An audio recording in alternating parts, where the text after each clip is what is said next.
Ago. Amen.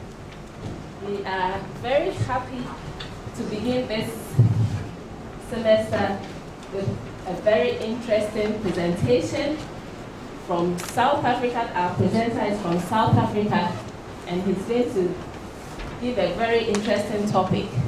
I am hoping that we would all participate, we'll all enjoy it, and we'll make time to attend the subsequent presentations that we have, the subsequent seminars that we have for the rest of the semester. Let me briefly introduce our chair for this presentation. Our chair is in the person of Professor Sutherland-Addy. She's a professor at the Institute of African Studies, working in the language, literature, and drama section. On that note, I present our chair to you, and Madam Chair, this is your audience.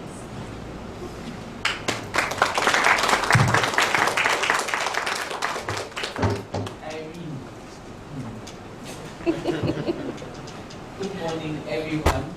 You are all very welcome to our first Thursday seminar. You remember that those of you who were here that last year we had a we've had it over the years, but we came up here last year and we think it was a very good idea. Now we also reach a larger audience through the World Wide Web. So we are very proud of where we've reached, and it will only work well if all of you continue to attend and continue to participate. I'm very, very pleased to be chairing this session, and I'm quite intrigued about what we're going to talk about, the reflections on the UN International Decade of People of African Descent, Recognition, Justice and Development 2015 to 2024. And the question is, will Africans utilize this unique opportunity effectively or fritter it away? And the person who's going to introduce us to this topic and lead us through it is Dr. Matlotleng Matlou. He's South African, but he will tell you himself he's pleased to be back here because he was here when he was a little child, going to primary school in Ghana and Nigeria, and returning to Ghana for his first degree and his master's, and then taking a master's in England. But at the time he was in Ghana, 81 to 86, it must have been quite difficult. And he was telling me this place has changed, so we have to talk a bit about that. He's lectured in the University of Liberia, gone on to do his doctorate and specialized in migration, and then worked for the UN High Commission for Refugees in Kenya. Then he went back to South Africa in 1994. He's worked in the private sector there, Northern Cape Province. He worked also in the Northern Cape Province as an advisor to the Premier and Director General. And some of his work included supporting local municipalities and improving their capacity for establishing and implementing development programs.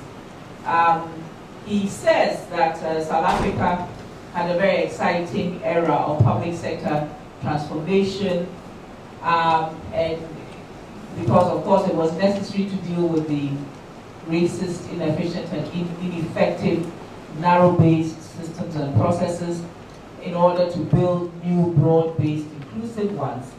He spent a decade in the national public sector handling immigration and tourism and covering migration issues as well. And then he was the chief executive of the Africa Institute of South Africa, which specializes in African affairs. Now he works as a director of Excelsior Afrika Consulting. He's done a B.Phil in the meantime. Those of you who are students, you recognize how many degrees he's got. He's got a long way to go. He's working.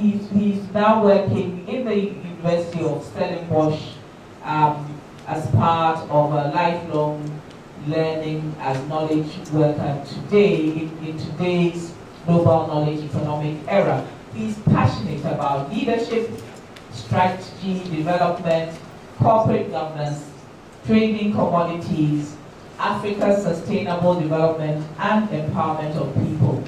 Ladies and gentlemen, I give you Dr. Matlotleng Matlou.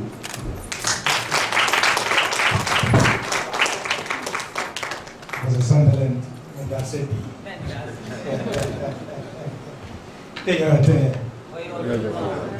thanks a lot. I'm back home in a sense. I'm an alumni of this university. I did my secondary school at Aquinas in Osuet, down the road at McGraw Cresby.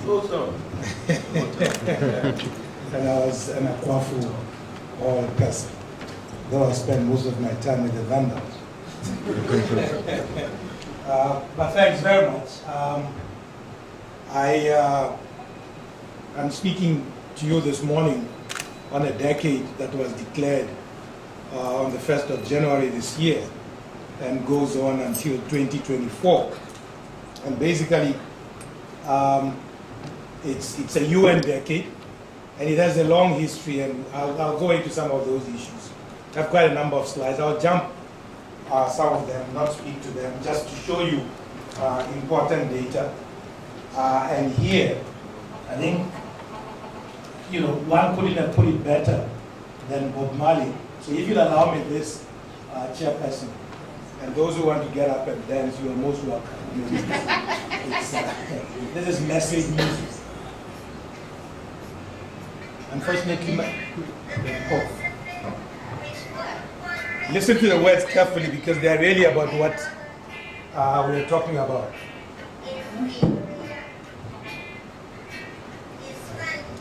Can you hear?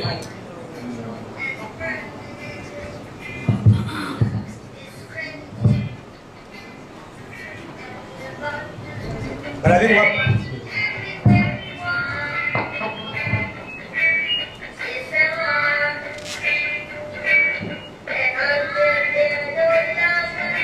so you can dance.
No, thanks very much. Actually, Bob Marley encapsulates what this whole decade is about. I think we recognize that, and until it's disproved, that Africa is the cradle of humankind, and those who are geographers talk about the fact that before continents were together until they split apart. And basically, you know, archaeologists, amongst others, have found hominids across the continent, all the way from down at the bottom of the continent in South Africa. The Taung child in 1924 was displaced in 1947. And if you go to the National Museum in Tshwane, you will find that, and then various other parts of the continent. And basically, human migration then goes through from the African continent to different parts of the world. Environmental geographers will tell you that people changed as part of the environment. So basically, we're one human race. But as this decade shows, some human beings have oppressed others, have seen themselves better than others. And I argue that, you know, from the time, and I put foreigners in quotation marks. I didn't close the quotation on foreign because to a certain extent, I mean, if we say Africa is the cradle of humankind, then, you know, there's a relationship across. So the welcoming spirit of Africans, to a large extent, has been taken advantage of. And this is where then, you know, from about the 7th century when the Arabs come to the continent, we've had, you know, problems of exploitation, slavery, loss of resources, both natural and human. Because, I mean, basically, and somebody says actually we shouldn't be saying the slave trade, because in trade you exchange. And basically here were human beings being taken, so it really wasn't an exchange. But there's also been resistance, and I think the song by Bob Marley right now just gives you an idea of what this struggle is about. And you know, that people will seek self-determination. And it's going to be a struggle, and I think Karl Marx and others speak about class struggle in that respect, in terms of differentiation of power in society, whether gender, based on color and other attributes. Now this is an example of some of the slave routes. Professor Sutherland, maybe I should just tilt this a bit. Yeah. This gives you an idea of the extent of enslavement, particularly in this part of the world, across West Africa, across the Sahara, and of course the Arabs were all the way into East Africa as well, all the way down, not so much in South Africa, but all the way down into Mozambique, going into Asia in terms of enslavement of people. And basically, Arabs left Arabia and other parts, coming into Africa looking for new opportunities. And of course, linked to the fact that the religion of Islam, and basically where you're not a Muslim, then you're considered an infidel, and basically the idea is that you should be changed. So Africa then becomes a theater in that respect, and the need for labor, exchange of gold and other things. You're told that people like Mansa Musa, the emperor, goes across the Sahara with 500 slaves, you know, in terms of trading in them. And the issue of slavery was not something, I mean, this was something worldwide, and the word slavery actually comes from the Slavs, who in Europe were looked down upon. And that's where then the genesis of the word slavery comes from. And you'll be told that, you know, quote unquote, across many African societies, there were examples of what you call, whether it's in feudal society, where people gave other, you know, if you were poor families, you had, you know, your children going to work for others, or people gave labor, and with chiefs, you know, in terms of developing societies, there was a process like that. But where you traded in human beings and saw that there was no value in them, they were basically burdens of, I mean, beasts of burden, that you could trade, you could dispose, you could rape, men being castrated, turned into eunuchs, and what you basically, human beings then became things in that regard, and that is the extent of what the slavery was. We are told that various forms of torture in some places like Mauritania, amongst others, is that your master would get a thirsty camel and tie a slave onto the camel, tie your legs under the belly of the animal, because at that time the animal is has not drank water, and then let it start drinking water. And of course, as the animal expands, you are there with your legs tied, and of course your pelvis breaks into two. Or they will put ants in your ears and close them with leather tongs, and you can imagine as the ants, and your hands are handcuffed behind you, as the ants are playing in your ear what happens. Women were raped, men were turned into eunuchs, as I said, it's basically castration. And most of the people who were enslaved are at a young age of about, almost at the end of their teens, to about the years of 35, 40. So this is your labor. This is the reproduct. These are people who are reproducing, your intellectual and other forms of labor. So obviously societies in which are taking out such people makes that development is slowed down. So I think you've got to look at slavery in that sense. And quite often, when Europeans and others talk about Africans as slaves, they talk about almost like Africans didn't have any brains at all. Yet we're talking about this being the cradle of civilization. So slavery was also taking the intellectual knowledge of Africa. And when you look at places like plantations in the United States and others, the production that happened in building those places is a reflection of what Africa then lost. And people like Walter Rodney then says, for Europe and other places to develop, Africa was then the opposite in terms of underdevelopment. So, and we're talking about the 7th century. I mean, we're in the 21st century now. So, I mean, slavery basically takes place from around the 7th. International trade in slaves takes place from around the 7th century with the Arabs. And then, of course, the Europeans come in about the 15th century, and places like Ghana, amongst others, then become theaters of conflict. And remember that slavery was also an issue of conflict. And one of our guests here in the audience has written a book called Armor.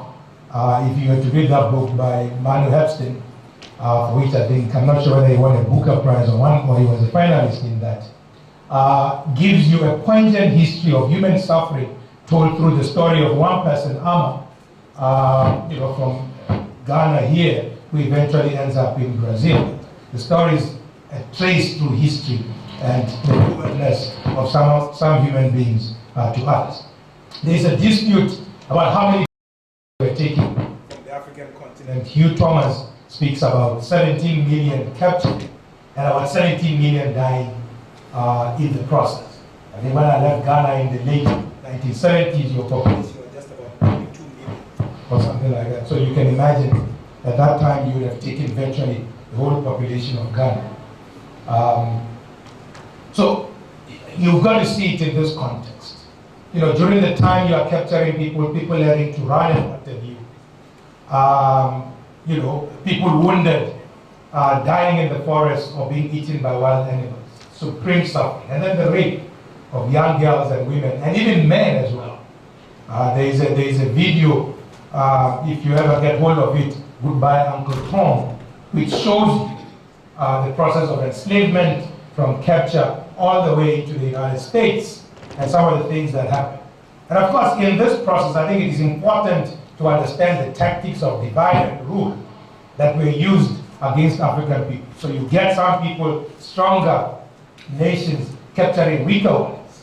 And it's not like there was no conflict on the African continent before, and quite often, when there was conflict, those who had been captured were kind of integrated to a certain extent in society. But now it was a case of, waging war on your neighbors, but very soon, like the colonialists and enslavers have always done, you yourself, who were then enslaved, capturing your fellow Africans, yourselves then became victims of that enslavement. So divide and rule and using of people. And today, the African continent, 2/3 of the Arab population globally is on this continent, and 1/3 of the continent occupied most of North Africa, all the way through the Sahel, all the way across to places like Ethiopia, Eritrea, Somalia. And obviously, if you look at the African continent in terms of population groups, who are mainly Negroid, but you have, people of other hues on the continent. And you go to a country like Sudan, for example, sometimes a person will say they're Arab and they're much darker than myself, because that they have become Arabized, not necessarily in terms of themselves, in terms of genes, but in terms of culture as well. So you've got to look at it when I talk about Arabs in that way. So this is another complexity that you are going to take into account. And of course, during the time that the OAU was being formed in 1963, there was a huge divide between those places of people like the Casablanca group and the Morovia group on some of these issues. Are Arabs Africans? Do we forget about this period of enslavement that they have taken us through? And then can there be real unity between Africans and Arabs? I leave that for you to debate in an institution like this. These are just examples of slides of people who, the chaining of people, you have a human train, basically. You're walking miles carrying goods, heavy goods and whatever. So it's a case of and war being waged in the top slide, an example of the terror that went through societies and the psychological impact of that on Africans. And I think as we speak about this decade today, it is also important to recognize that even as I'll be talking about challenges that the African continent faces and African people face globally, you can't divorce it from our history. And of course, that's not an excuse that we should continue to then say, well, because Africans suffered, then therefore, we will not, we'll end up becoming dependent or not taking the process of development in our hands, because there are other nations that have been colonized or have gone through real suffering and they've been able to turn themselves around. So I think the question for Africans is really, where do we get it from? What is it about our countries, our leaders? You look at a country like Burundi right now, third term and what it means. President Mugabe was in South Africa in June, and he was saying, leaders must not stay in power forever. Interesting take on that one. Leaders should have only 2 terms. My apologies, I could hear that I wasn't speaking to this early on. He's been in power since 1980. In Angola, Angola and Equatorial Guinea, leaders have been in power since 1979. And here in West Africa, countries like Cameroon, and of course, Burkina Faso last year, Compaoré had to power because the people rose up. So I think it is important that we look at issues around governance and leadership. And if you remember, it is also a reflection of the lack of leadership that in many cases Africans were part of the collusion for enslaving other Africans.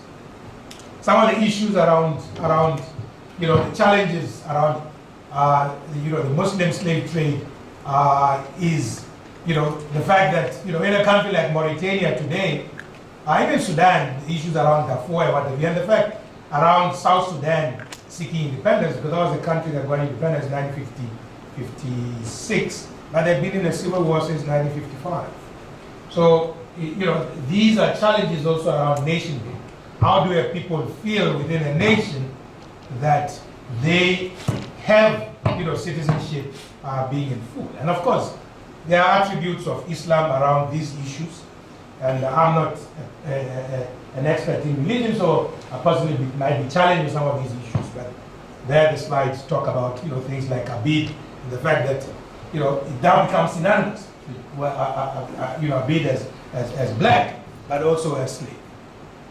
So this terms as well, and labeling. Remember that the process of labeling is in itself a process of power. The labeler, and words have meaning. Words are material. So when you use them, they reflect social relations and power between people. Again, not to spend too much time giving you ideas around, the fact that, if you're not a Muslim, you could be enslaved, and in many parts of the Bible, my apology, in the Quran, if you are a slave, hardly likely that you rise within those societies, even though they say that there were black people who rose in those communities. So I think it is important that we don't forget this part of slavery, even as we talk about enslavement, because quite often there is a concentration on the Atlantic slave trade and the role of Europe in the slave trade, leaving out that of Arabia. And there's a connection between the two as well, because most of the slaves that go into Madagascar, the Union, Mauritius, Seychelles, were going into French colonies, and so there was a collusion between the Arabs and the Europeans in this particular case. Or the fact that the production of cloves and other products in places like Zanzibar was actually for markets in Europe. There is I think one of these actors here, I think is actually at the bottom, I think it's actually from Benin, if I'm not wrong. And these are just examples. And the fact that some people say today, you go, I mean, and I'm sure you might have seen this on the internet and other places, the challenges of young Africans trying to get out from, processes of underdevelopment or problems in their countries. And in a sense, we talk about modern slavery today. In those days, they took us by force, but today we are pushed out from our own countries. And already we're talking about, thousands of people who have died on the seas between Libya and Europe, all in the name of seeking better life. So I argue, and I want to put forward the thesis that the seeds of all this go back centuries. Now this is then the European-led enslavement process. And again, the focus is from Angola all the way up to Senegal in the main, in terms of mainly the coastal areas, but of course people were being brought from inland. And you see where many of the slaves went, of course Angola, very much into Latin America because of the linkage. This was driven mainly by the Portuguese, and then of course the Dutch, the French, the English, mainly into North America and into the Caribbean in terms of slaves taken. Hugh Thomas again, in terms of giving figures, would say about 45 million people were taken from this part of the world into by the Europeans. So here's a triangle. You've got to look at this as a triangle. I think what this map doesn't show properly is the fact that and Columbus did not discover the Americas because there were people there already. But 1492, he gets lost going to look for the New World and lands somewhere in Hispaniola and then goes into North America. And obviously diseases of smallpox and other challenges mean that the Indians in those places, the native people, are decimated. And this is when it then comes upon Europeans. Well, why don't we then use Africans, have much more structured societies? And this, so there was an economic rationale for enslavement. So this is where then the plantations begin in the Americas, and the products are taken to cities like Liverpool, Manchester, and others. The Industrial Revolution that is happening in Europe. And they were basically not paying for African labor. We were the beasts of burden, which leads to now the biggest economy in the world linked up to a Europe that was benefiting from this process. And people will tell you that, again, an indication of the process of enslavement, showing you figures. And actually some people going to Europe in terms of this slave trade. And I think there's a popular, is it Aquino Oladi or something? Yes, Nigerian, who eventually rises in British society as examples of what was happening or the possibilities to a certain extent of progress. And of course, some other people who came and established places like Freetown, Liberia, amongst others, as returning people back to the continent. Now, on the extreme right is an example of punishment for a slave. If they wanted to make an example of you, there was going to be no food, no water, and you are in the sun with an iron mask over your face. And then there's an example of an Arab enslaver with a number of slaves carrying hoods on their heads. And if you ran away, there was a $10 reward to get you hopefully alive, but if dead, that would be the case. And you have laws in places like Virginia, amongst others, that a slave owner, if you had stood before the law charged with murder, and you had killed the slave, it was illogical because that would be like destroying your own property in a sense. I mean, and that didn't make sense. And quite often, people who kill slaves went scot-free. Look at the back of that gentleman on the extreme right. This is from whipping, sometimes with chains, whips, laid in line. Extreme suffering. The second picture in there is of a slave person tied to a tree.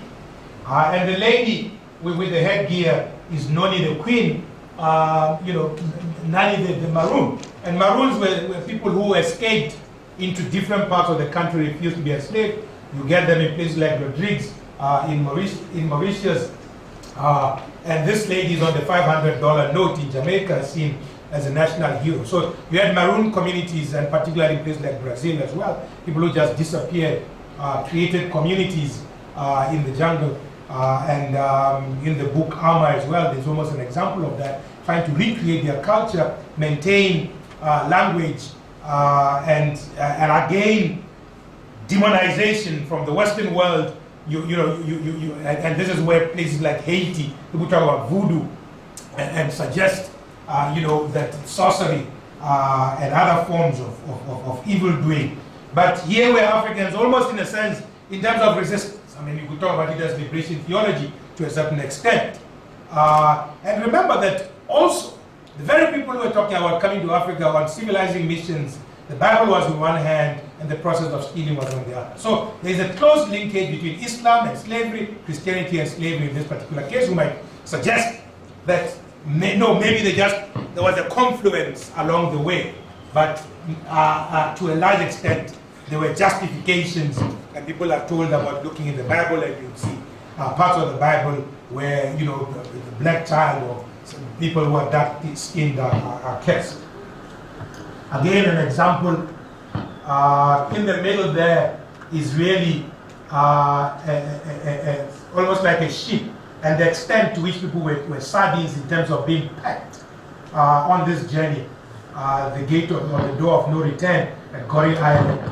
And, you found, I think Eric Williams, the West Indian economist, says on these ships, human beings, you had less space here than a human being in a coffin, in terms of how, being able to move. And those of, I went to Senegal, I went to Gorée Island, and you see where people were kept. And I think places like Alamina Castle and Osu Castle and others over here in Ghana give you an example of how human beings were treated. You basically, you were turned into a human being. You went to toilet in the same place, women had their periods in the same place, there was rife diseases and what have you, and of course, if you died in the process, were sick, you were thrown overboard because you were really going to be of no use. Trying to bring you back to health would be more of a cost, and then of course, insurance would pay for you. And you've got to understand the whole industrial economy in relation to this. Some of the biggest multinationals today, from Lehman Brothers, Barclays Bank, amongst others, were all involved. Lloyds of London were the ones who were insuring these ships. You've got to see this as a system of globalization at that time, which the roots of the tree are growing today. So when you say Africa is disadvantaged today, you've got to understand it within this context. Our brightest were taken from us, so of course, development was going to stop in the process. I fast forward to the whole drive about abolition of slavery, extreme human suffering, and again, quite often when slavery, when people mention slavery, again the names which are mentioned of abolitionists are people like Granville Sharp, William Wilberforce, and others. But black people themselves resisted. They resisted here, they resisted on the ships, they resisted when they got to where they were supposed to be. When you go to places like Florida today, you get communities like Angola, places like Sierra Leone, still keeping their language and what have you. So, what then brings about the change? Because it is expensive, trying to capture people, take them across, they are resisting. But why don't we then make the production where they come from? And this then becomes the drive for the colonial project and the meeting in 1884, November 1884, in Berlin, 1884 to February 1885, led by von Bismarck, Chancellor of Germany at that time, and about 13 other European nations and the United States. So this is what then Africa, the continent which had more than 2,000 polities thousands of languages is then divided, I think, amongst the British, the French, the Portuguese, the Spaniards, the Turkish in the north, the Dutch to a certain extent in Southern Africa. And mind you, by then, diamonds and gold have been discovered in South Africa. There's a big rush from Europe. Cecil Rhodes, 17-year-old vagrant, then decides, look, I'm going to look for my wealth in Kimberley, and this is where De Beers, Anglo-American of today, linked here with Anglo Gold Ashanti and others, this is where they are born from. And then you have a whole new process of drawing of labor from the whole of Southern Africa. Africans are dispossessed. 1910, the British create the Union of South Africa through an act in Parliament, and the African people are wiped off the map in terms of ownership of their property that had been stolen from them from the time people like Bartholomew Diaz and Vasco da Gama come around the Cape of Good Hope in the 15th century, and then the Dutch come through in 1652. So this happens across the African continent. Germans into Namibia, into Tanzania, into Tanganyika, into Cameroon, into Togo, Rwanda and Burundi. And then of course the French, where you see most of the green in West Africa, and the British, Gambia, Sierra Leone, Liberia, it's not Liberia, Nigeria. And so this is then the process. And of course at that particular time also there's a Pan-African spirit building up in the diaspora. People are talking about, 1864, 1862, or 1861, the American Civil War starts. Those in the South want to maintain slavery. 1808, slavery is kind of abolished, but never really ends. And so there's this conflict.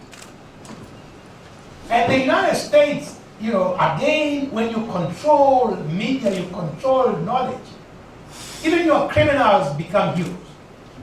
So, American presidents, from Washington and others, Lincoln himself, who was an enslaver, is today credited with giving the first emancipation 151 years ago.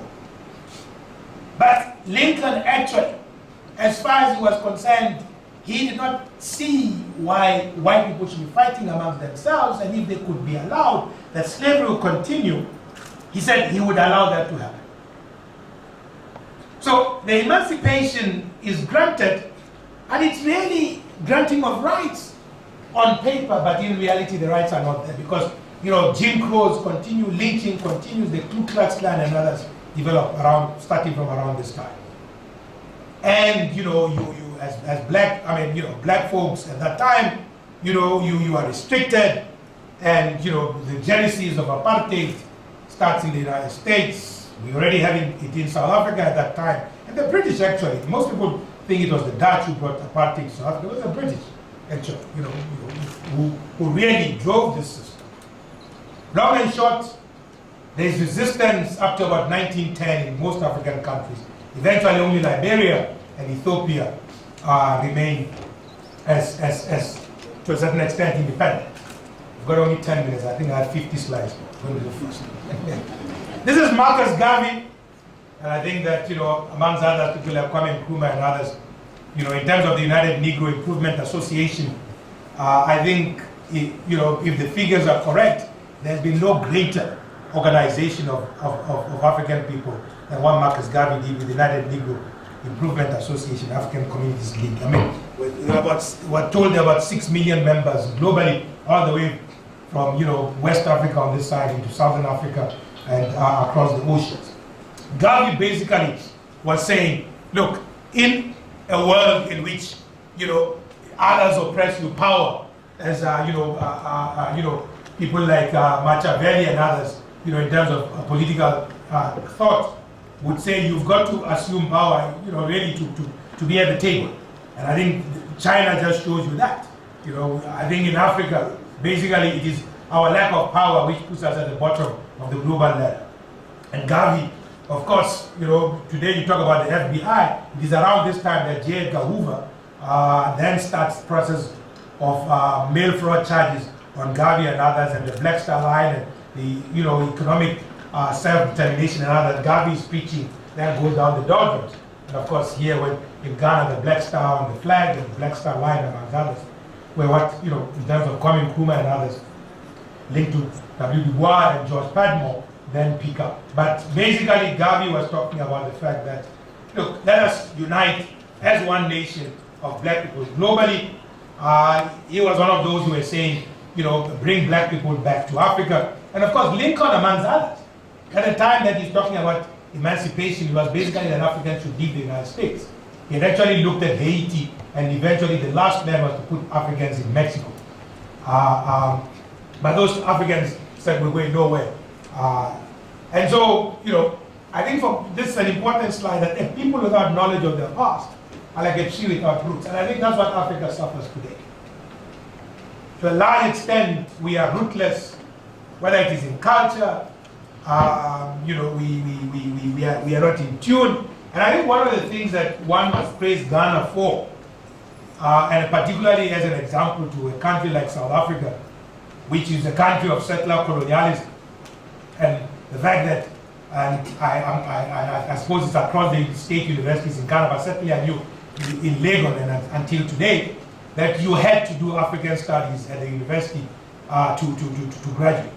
Now in South Africa, our curriculum is still telling us that the country really came into being in 1652 in most universities. So you know, people are really cut off in terms of understanding the Africanness. And it's not surprising because we're in an economy where whiteness is what is propagated on a daily basis. And of course, in a neo-colonial situation as well, African leaders come on and, you know, they themselves espouse being the best French, being the best British, and this creates a problem. Professor Sutherland, I put this slide because then after what some of us would call the European War of 1939 to 1945, because the world, those of us who took part in that war did not want to go and fight, but you had, you know, Africans going to fight for democracy, but after the war we're told we're not ready for democracy, we're given bicycles and cigarette tins as our pension. So you have a universal declaration of human rights that says we are all human, but yet we cannot get independence. And of course, this is where 1945, the 5th Pan-African Congress had taken place. 1900 was the first one, Sylvester Williams, and then of course Kwame Nkrumah, Kenyatta, amongst others, African leaders at this conference with some people from South Africa, Peter Abrams, amongst others, who is now in Jamaica, and the process of, you know, change begins to be in the offing, and of course the struggle that Kwame Nkrumah then comes back, independence now, and so on and so forth. And of course by 1957, then Ghana gains independence, and that wind of change blows across this continent. He stalled in Southern Africa, and of course until 1994, we think we have killed the beast in South Africa, but we have just cut off his tail. You know, so these are the conferences that one speaks about, because then shortly after so-called independence, Africa is a pawn in the Cold War, and we are caught in between the so-called East and West. And, you know, I bring it all the way to May 25th, 2012, at the Global African Summit, the Diaspora Summit, where Africa, the global African nation, is coming back and saying, where are we getting it wrong? There are 14 African countries, 14 to 16 African countries up till today that the French ruled, who signed agreements in the 1960s on what is called the colonial and slave term. Basically, France is saying, you keep all your foreign currency, you give French contracts to French companies, and of course, we saw what happened in Ivory Coast in terms of the strength of the French. The slides at the bottom are what the Germans did in Namibia. Beginning of the 20th century, the genocide against the Herero. African reparations, I won't spend too much time on it. Safe to say, OAU 1993, Abuja Declaration on this. And unfortunately for us Africans, somewhere along the line, Presidents Mbeki and Obasanjo at the Racism Conference in 2011 then say, no, Africa, you'll get 64 billion from Nepal. Forget about these reparations. But the long and short, the African reparations agenda, we are saying, must remain, and the CARICOM has taken this up. These have not gotten into what the decade is about. The conference, of course, in 1994, UNESCO starts the Slave Route Project. We just celebrated 20 years of it. And basically, there's been this drive to say, but this was the greatest genocide that happened against people. and the world has just closed its eyes to it. The Germans are still paying reparations to the Jews. The Americans had to pay Asian Americans who were interred during the wars. So what about Africa? Even an apology has been so difficult from so many nations. The European Union says no, it was only some of our members. Okay, Australia, some apology to the Aborigines, although they've virtually decimated them. Maoris and Pakeas in New Zealand, some form of recompense. But in terms of Africa, that's never been the case. It has, sometimes, watered down. We think we were wrong, or what, but the extreme human suffering that this continent went through is never recognized. So this decade comes from that time. 2001, the Global Conference on Racism in South Africa. 2011, the Year of African Descent, and so on. The process continues, and eventually, I think in 2012 or 2013, the UN then says, let us have a decade recognizing African people and related to slavery, and the fact that there must be recognition of what happened, there must be justice, and again look at the United States in terms of what is happening against black people and the police and what have you, and there must be development as well, because slavery is part of the challenge in relation to underdevelopment of the continent. So basically, these are some of the objectives of the decade. The question is, I was in the United States last month and speaking in Kansas City, and at the university, people say they've not heard of this decade. I don't know here in Ghana whether through the United Nations, that part of what I tried to do, the Sutherland was sent emails to the UN that there'll be a discussion like this, hoping that some of them would come over, because basically the decade sits under the United Nations High Commission for Human Rights. They should drive it, but there are national activities. At the national level, things need to be done. And of course, Ghana, amongst other nations, whether it was things like the Joseph Project under one of your former tourism ministers and others, is saying, look, this happened. We cannot hide this. Let people understand. Of course, the diaspora comes down to Africa, and there's a process of trying to understand. And with the internet today, a lot more knowledge in terms of people trying to trace their DNA. But is Africa collectively going to look at this decade? And this is why the question I ask is that, is this unique opportunity going to be seized and utilized to make the world understand that the suffering of African people, or the underdevelopment of African people, and there are many other slides showing the challenges of this continent, partly related to this. But of course, I think most importantly is the fact that our leaders are failures. I think, but there's a necessity as well that civil society itself cannot continue to sit with arms folded. There's a necessity to ensure that some of the things we talk about, the Arab Spring and others, that, and make no mistake about it, struggle is never easy. There's going to be death, there's going to be imprisonment, there's going to be denial of human rights. But, we are the only ones who can free ourselves. I mean, today, was it last year, there was a huge march in Paris, the Je suis Charlie, 7 people died. 6 African leaders, including your neighbor's presidents, were in Paris crying, and yet Boko Haram had just killed 2,000 people in Nigeria, January 2014. So, do African lives not matter? There's a campaign in the United States now that Black Lives Matter. We have got to take the campaign that African lives matter globally. All lives matter. All lives matter. But African lives matter. So that if our children are dying across the seas to get across to Europe, does it eat on our conscience at all? Does it eat on our conscience that our countries are virtually being taken over by the Chinese? These are questions we have to ask. We are in an academic institution. And I know I don't have diplomatic immunity like Bashir, but I hope that, in terms of intellectual knowledge, that, some of the issues that we raise are going to be seen in that context, and the necessity that as we mold minds of Africans, we make them understand the past in order that the present today as it is can be better in the future. I thank you.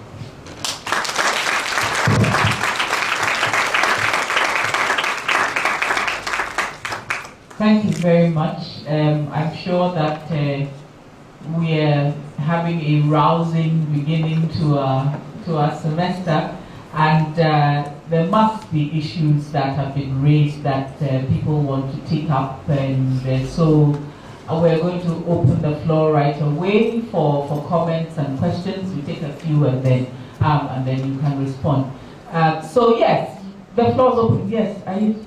Thank you very much, Mr. Speaker, for that wonderful delivery, and particularly touched by your insightful discussion of the Arab connection in the slave trade.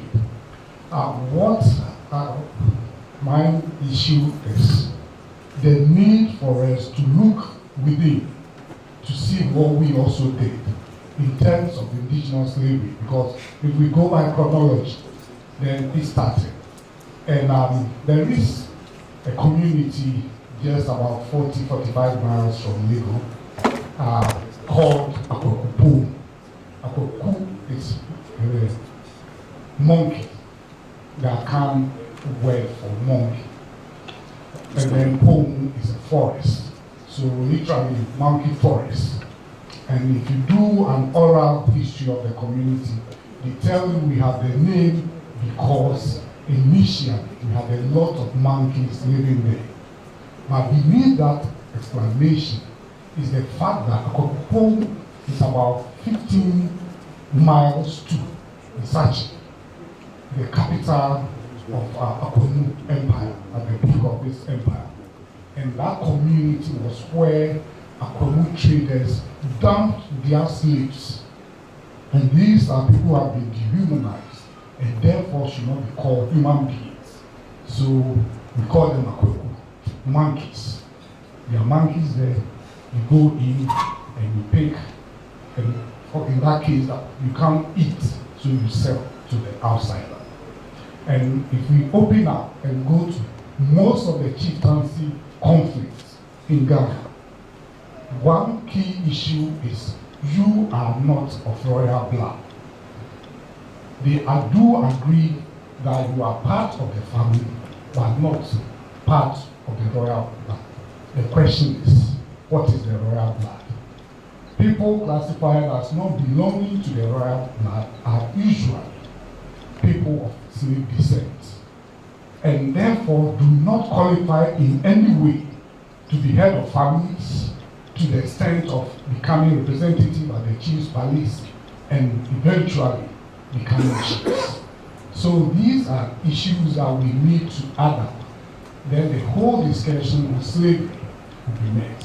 And then in that angle, we Africans will then ask ourselves, what compensation do we pay to our brothers and sisters who are victims? I do agree it's going to be very difficult to distinguish between the victim and the perpetrator. And then we need to be asking these questions and then finding answers here. Thank you very much.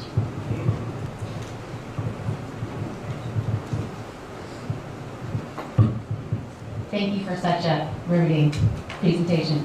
I think this is a really interesting topic, and I think that having this conversation about sort of the decade of Africa or people of African descent, and sort of juxtaposing that with this conversation about development on the African continent, I think one thing that has to be included is this conversation of the unification of Africa and African people, because we can't really have a serious conversation about development on the African continent without talking about unification, without talking about what Kwame Nkrumah, Julius Nyerere, and all of these great guys and gals pushed during independence.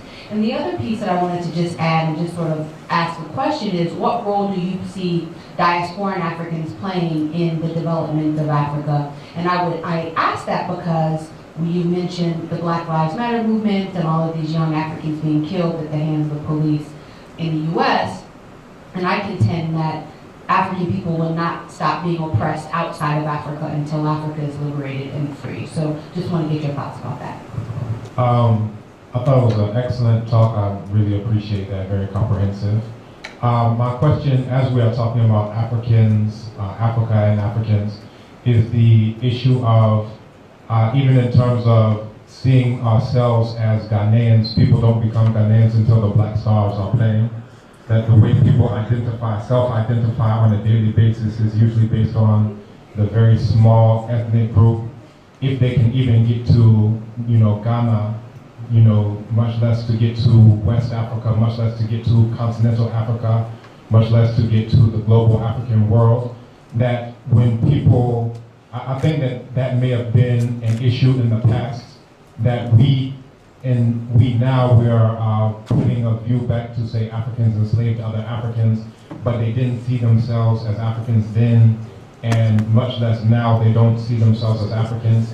What do you see the role of us not seeing ourselves as one thing, especially with regard to our enemies, whether that be the Arabs, whether that be in the form of Europeans, Eurasians in general, including the Chinese?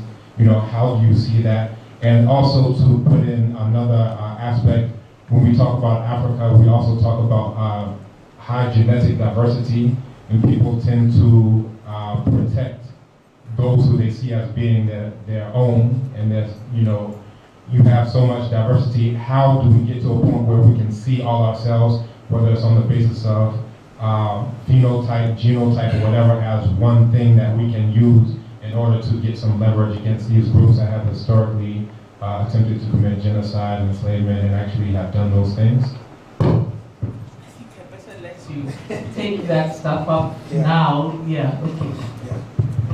No, thanks very much. To a certain extent, the questions have a linkage. Look, I think we can't deny that much as on the African continent we speak of cultures of humanity, that we ourselves have visited upon our own selves in the past and even presently extreme suffering.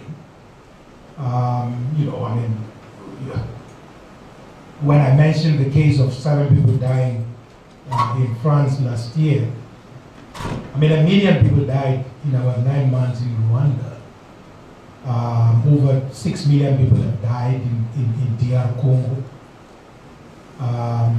Thousands die crossing the seas. So there's growing human trafficking. So the list goes on and on and on. And it's a reflection of generally a people who have so internalized the complexes of racism. Racism, oppression, and various attributes, to the extent that, basically, the human spirit is broken to a large extent. And so, the higher animal intellect that you reserve for human beings sometimes breaks down. I come from a country where we are not at war, but 18,000 people die a year. More people dying in South Africa than in Iraq. High levels of violence. And this is a result of 400 years, basically, of a vicious state. And whom do you turn the violence then on to? Your wife, your children, your neighbors. Also high alcohol consumption, substance abuse, lack of employment, poverty. So you virtually, the violence comes back. And the easiest person to put it against is your fellows who have been, dehumanized and to a certain extent, the ugly incidents of African on African violence that happened in South Africa this year is related to that. It's also a case of the othering, which colonialism, slavery, and the example about the community, the other.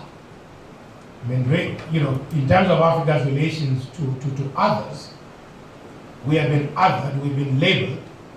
That labeling process is one in which has been in the negative in the main. Language is very powerful, and to a large extent, we ourselves internalize and use words like blackmail, black sheep, and others. Whereas others are saying use black with pride, we, in a sense, continue to use some of these words. So I think you've got to understand the impact on the psyche around these issues. Then, of course, there's a power issue as well. Those who feel better than others. And Frantz Fanon, in The Wretched of the Earth of Black Skins, White Masks, speaks about these issues. That as the colonialists were leaving, African elite then sought to take their places and virtually caricatured, wearing tailcoats and top hats, and some of the ridiculousness that we see. You are taught, on a daily basis in a country like South Africa, you are an African, but you are in a space of the former rulers. Language, media, you get into the shops, and we see them here, your shop rights and your game and others. When flying on South African Airways yesterday night, looking at the menu, I saw jollof rice and kelewele, and when I ordered, they said, no, it's only from here to DC. So, well, I'm stopping in Accra. So, and I remember in the 90s when South African Airways was going to Lagos, and many Nigerians were clamoring that we must have amala, gusi and the works, fufu and stuff. They said no, that people eat fufu and then rub on the seafood. But it is showing that how we disparage what is ourselves, because we have been taught to hate ourselves. So, in terms of the two latter questions, there is a need to go back to what is described as culture, which is a way of people themselves, how they see themselves and what they do. So, what is an African? Is it just blackness? Is it the way you think? Is it the values? Because indeed, there are all manner of values that we supposedly propagate, including Ubuntu in South Africa and so on and so forth. And the way we behave totally contrary to that. So it is really saying that as a people, is there a vision that we see to? Do we understand what we have been through? And how do we guard against that happening again? Both in terms of looking at the internal collaborators, and if you are using typical Marxist analysis, then it becomes an issue of class and you see power in its raw form, and the fact that then you then seek to seize power to bring about transformation and so-called revolution. But we also know that in many cases, leaders have come to power talking about revolution, and that goes away. Many Nigerians today are looking at Buhari and hoping that there will be a change. Now, under normal circumstances, Nigeria is a country that should be driving the engine of growth on the African continent. But it is not doing so.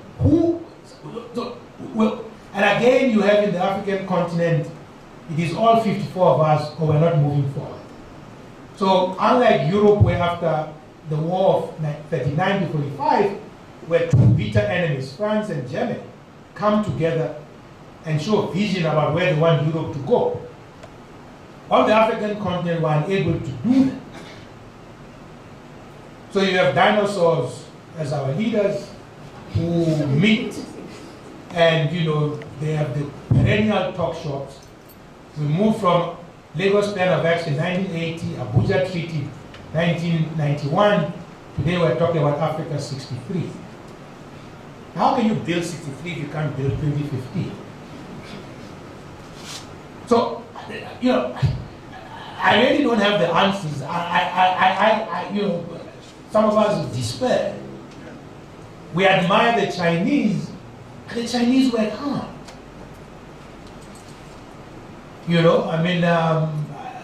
When I walked in this morning, of course I was a bit early, and there was a question, are we starting on African time? What is African time? I said 9, we must start at 9. The point I'm making is that we can't, but we've got to be serious, and as Bob Marley says, it's a war. You can't, you don't go to war half prepared. I left my jacket at home, I left my mind at home. We're in a war. And today the Chinese and others are taking us over. So, we're going to wake up when we do, and virtually whatever Kente is your clock, but the Chinese now fabricate Kente.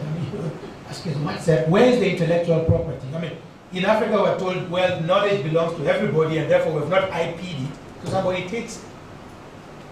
You talk about the Black Stars of Ghana, we had the ridiculous situation in South Africa that the Football Association had to buy the name Bafana Bafana because somebody had gone and reserved it as a copyright. So we are in a knowledge economy as well. You think your gold and whatever else is driving better. Professor, if you allow me, there's one slide I wanted to show. Look at this slide. Yesterday, reading about Google, we're told Google is worth $460 billion US dollars. Intellectual property, that's what's driving the world. You have gold, you have diamonds, it means nothing. Because you bring them out of the ground, there's no value in them, they're tending to value in Brussels. Your cocoa is tending to, chocolate and stuff. We talk about Swiss chocolate and that. And Colin Nkrumah raises this matter on the 25th of May, 1963. That if our lack of unity is going to keep us talking about African unity and unity. So the diaspora and the global African nation, in terms of the, looking forward, we again are one of the only people where, in terms of ourselves and our diaspora, we're various. Indians, Chinese, Jews. That diaspora is, the Indian technological revolution, ICT, is driven from Indians who went into the United States. We've had Africans going, okay, Obama is now president, maybe you can say he's of the recent diaspora. But in places like South Carolina and others, we have second generation Indian migrants who are governors. Okay, yes, you had in the UK, I've just forgotten, is it what thing? But what did he do for Africa? Obama certainly is not doing very much for us. He's an African, he's an American. So that again, so again we've got to ask, because he can actually do anything for the African American community in terms of genocide happening to them. So yes, he comes and says to Africans last month, do this, do that, but doesn't tell us that the control is there from the United States and that you play people divide and whatever.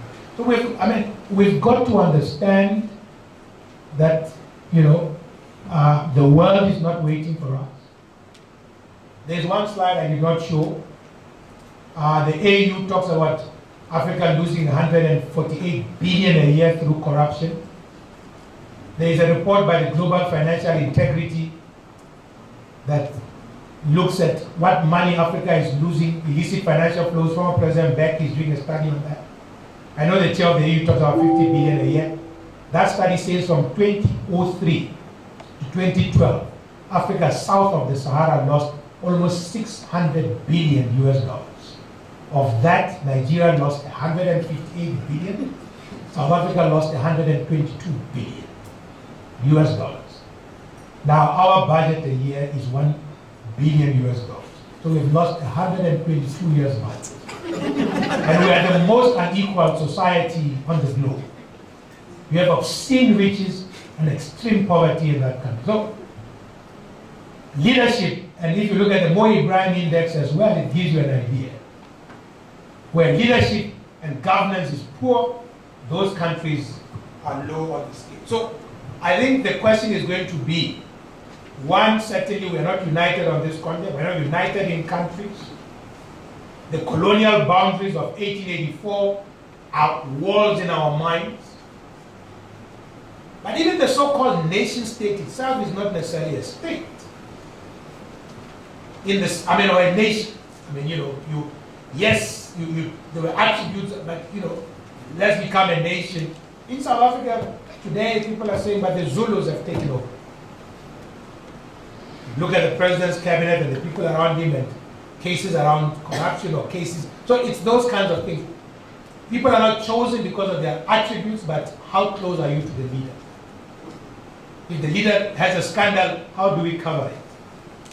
I think these are important questions that we have to raise across the African continent. Saying that, and where are we as civil society on this? We've got to raise these matters. Burundi is banning, where is Burundi? Has nothing to do with us. There's Ebola in West Africa. Oh well, as long as in the United States we are allowed to go in as South Africans, they don't ask us about Ebola, then it's fine. South Sudan is burning, a country that was independent 4 years ago. They're tearing themselves asunder.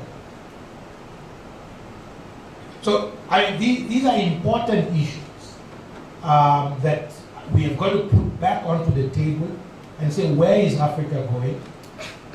We see how slavery decimated us, how it set us back. You read what Rodney's How Europe Underdeveloped Africa, it's clear in there.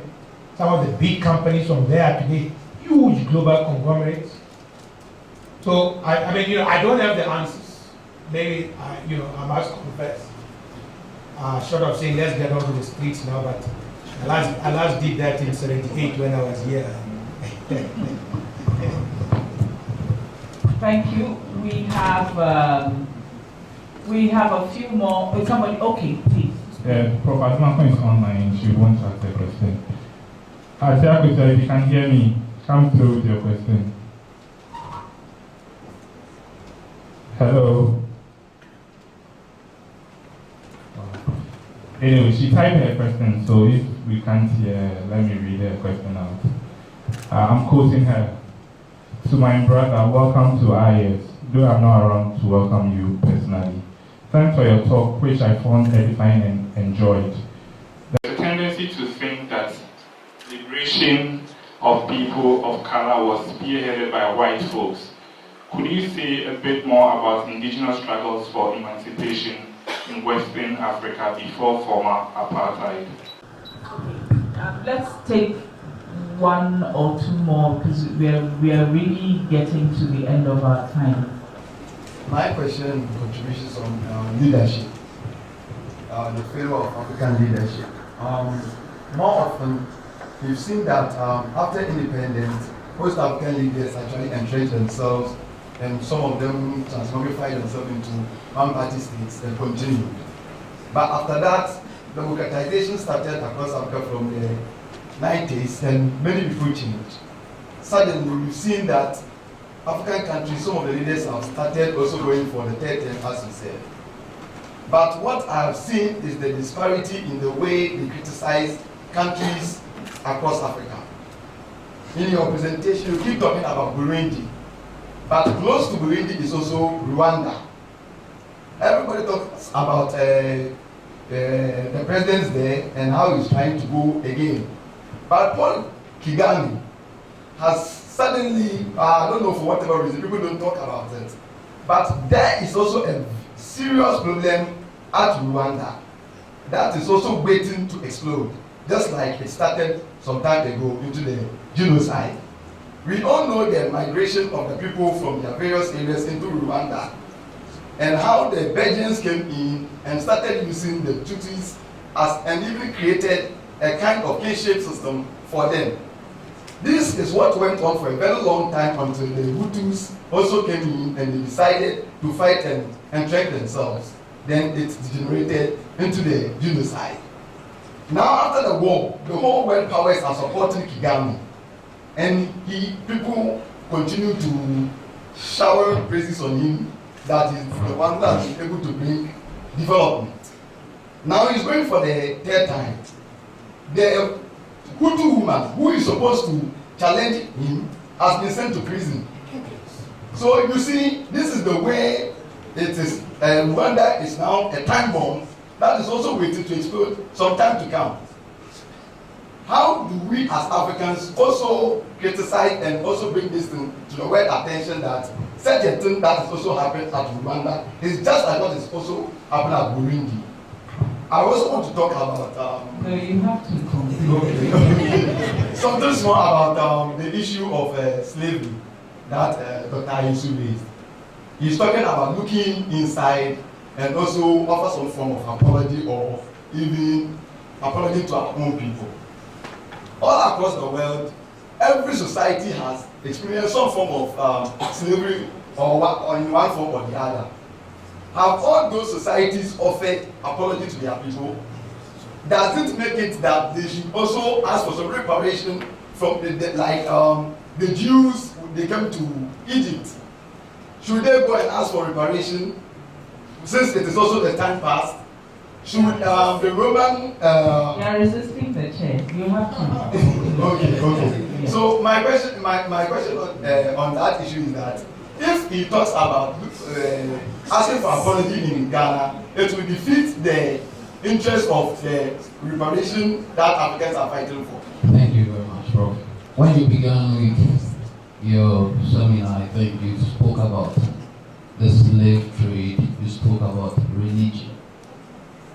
This is my question.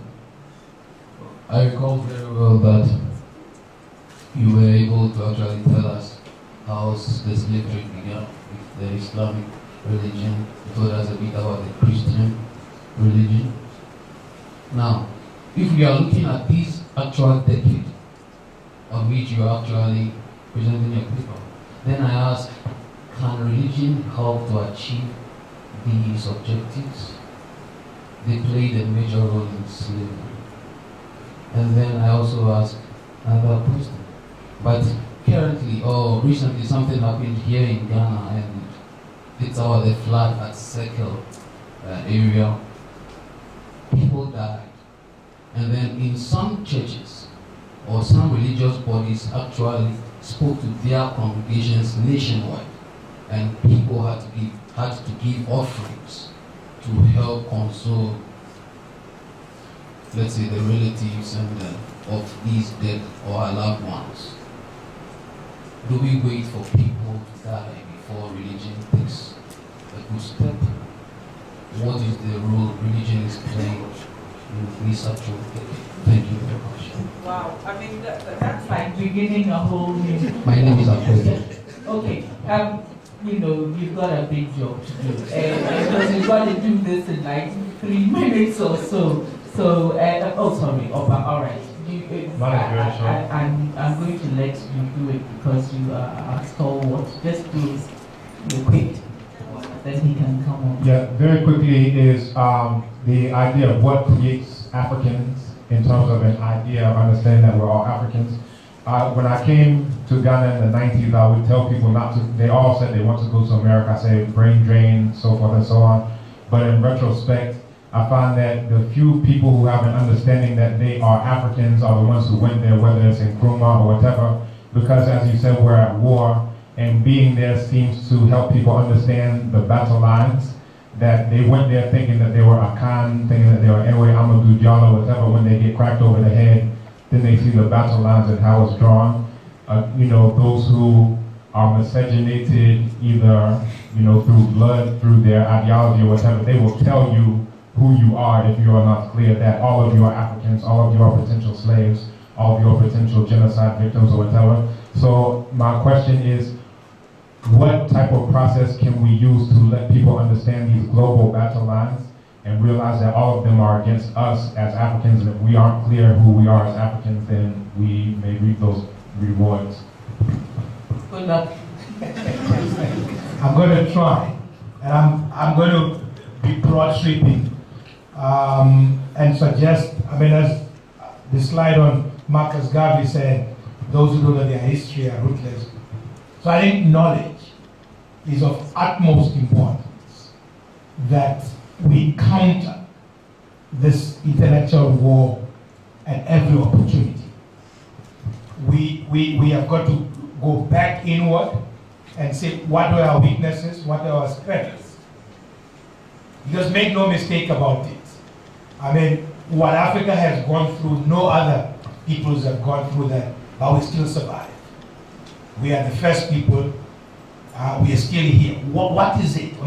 So we've got to, war is strategy. You've got to go back, tactics, where did we get it wrong? So I think that's important. We've got to recognize that so-called development in other parts of the world and stuff is not something that just happens in one society. There's borrowing everywhere. And Africa was a fount of knowledge, whether you're looking at, what is happening in Timbuktu and Mali, and it's a pity that it's being destroyed now, so India, university and so on and so forth. And even the fact that when you look, that universities and other starts earliest on the African continent, even if they were not universities in the sense that they are today, Sheikh Anta Diop, Chester Williams, John Clark and others write on these issues. I think understanding that those who had left, sought a reconnection with the motherland and the fatherland, and play on that strength. I think that's what we've got to do. I think the issues around reparations and apologies, it's a healing. There has to be. We can't look out and just say, well, we were wrong from the outside. There was complicity. And the damage would not have been as great as it was if Africans themselves had not colluded. And we're doing it today in a different form. We are enslaving ourselves one way or another today. You know, whether we allow multinationals to come here and not pay taxes, to despoil the environment, to try drugs on our people, which they would not use in their countries. So the enslavement is happening today, different tactics. The process is controlled. We've got to ask, how does the control happen? So if we have wronged ourselves, I think we should be women and men enough to recognize that. And if you look at the decade, it talks about justice, it talks about development and recognition. You've got to recognize the wrongs that have been done. There's got to be justice. In South Africa, we said we had a Truth and Reconciliation Commission which had to have justice. But the justice never happened. We swept it under the carpet and said all in the name of reconciliation. Today, South Africa is beginning to unravel on the basis of that, because the majority of people say, but wait a minute.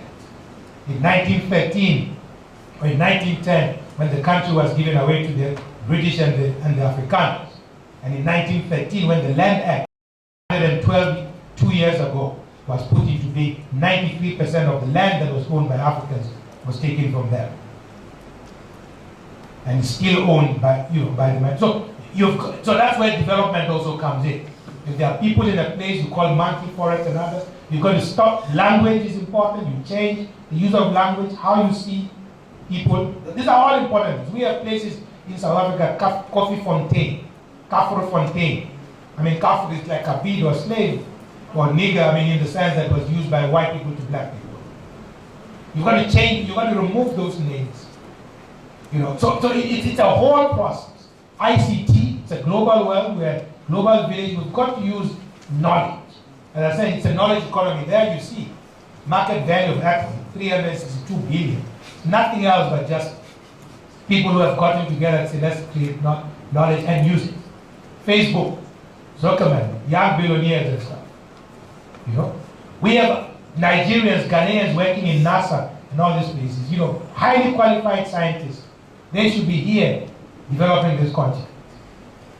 And we let all manner of people come in. The United States comes in and says, we're coming to help you with Ebola and stuff. May they not have created it themselves first? I mean, they were testing smallpox and syphilis on African American people who in their Air Force was supposed to be guarding that country. So we've got to understand these things. Sometimes you get food aid that comes from places like China, Holland, and others. Already infected. So, if we don't value ourselves, then we'll continue to be the trash of the world. So basically, in terms of looking at some of these issues, and maybe going to the director's question around indigenous struggles. There's always been struggle on the African continent in one form or another. There was resistance, in President Mbeki's speech, I'm an African, in 1997, he talks about the mosquito as being, a force that kept the colonialists at bay, certainly in places like West Africa, amongst others. But if you think about it, think about how many white civil servants were created control. In South Africa, my mother would tell us sometimes you find 50 Africans walking and there's a white policeman, doesn't even have a gun. Because they have captured you in the mind. Why don't those people run away? So the enslavement and colonialism was driven largely, not only slavery, but the colonial agenda was driven by ourselves as well. And the fear that was created in us.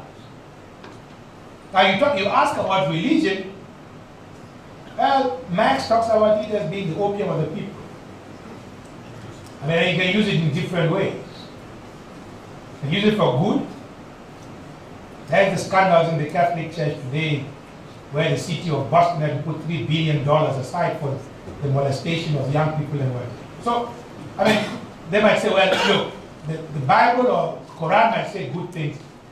That human beings can take that and use it for their own purposes can always be the case. Chieftaincy might be good, and if I'm a chief and I'm there put by the people, and I use that power, you know. So I'm a political scientist, and one of the attributes we use is looking at power and how it is used. So we were talking about slavery, there's gender issues on the African continent, there's so many, you know, child abuse challenges. So I think that the dismembering, as they say, of Africa, and the bringing back of Orices of those 5 parts flung and scattered across the world needs to come back. So, and we've got to start with them young. We've got to start with African children much young, the whole process. And here we're not asking for enmity with people from other parts of the world. It is being vigilant, that's all we're saying. And understanding how you become enslaved in different ways. Okay. So, yes, let's please give a round of applause. I think that's why this has been, I think it's important that it's been that wide-ranging right at the beginning of the year. And it gives you a lot, I'm sure everybody in every discipline has something to think about for the rest of the year. So you've set us an agenda which is quite tough. I'd like to encourage us to go on the net and look at the decade, look at the, what the objectives are, and try and see if we can translate that into something that we're all going to be doing. Because it really won't happen unless we take it up. It's not the UN that's going to make this decade meaningful, it's us. Thank you very much.